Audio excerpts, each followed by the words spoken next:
Hello guys, it's me, RO, and for today's video, actually we have a comment of one of our kabayan here in Dubai, and he is Mr.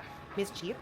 So ayan, nakita namin yung comment mo, sir. And he requested to design a Red Bull design on a helmet. So, tatanong niya kung kaya ba lang natin yun. Sir, basic lang yan. So let's do it. Sir, ito lang kasi ang available namin na helmet, the Stilo One. So, ayon sa picture na sinend mo, ibibase na lang namin sa shape niya, ha? Yung design na gusto mo. So, let's see. But for this, I need someone's help. Elvin. Elvin! Ika, pakilala kita. It's one of my stuff. Magaling to eh. Siya si Alvin. Magaling yan. Mukha lang yan sanggano pero magaling yan. So, he's gonna do the helmet. Ako, taga-video lang muna for this video.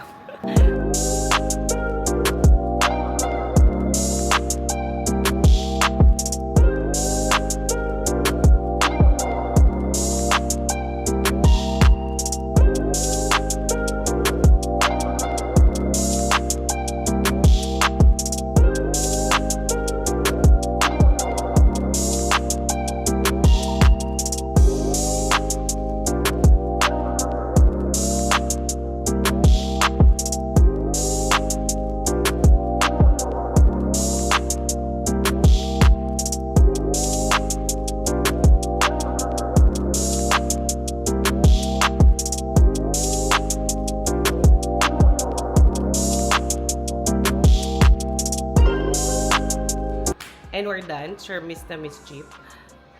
Ito na yung ating finished product. Kahit hindi ako gumawa yan, ako na ba nang nag-decide ng kulay yan, sir? Yan. So actually, mabilis ang gawa lang to, sir, kasi few minutes lang. Pang content lang natin. Kung gusto mong gawin na natin yung helmet mo, sir, go. Punta ka na dito, bisita ka na sa shop namin. Ayan. Thank you!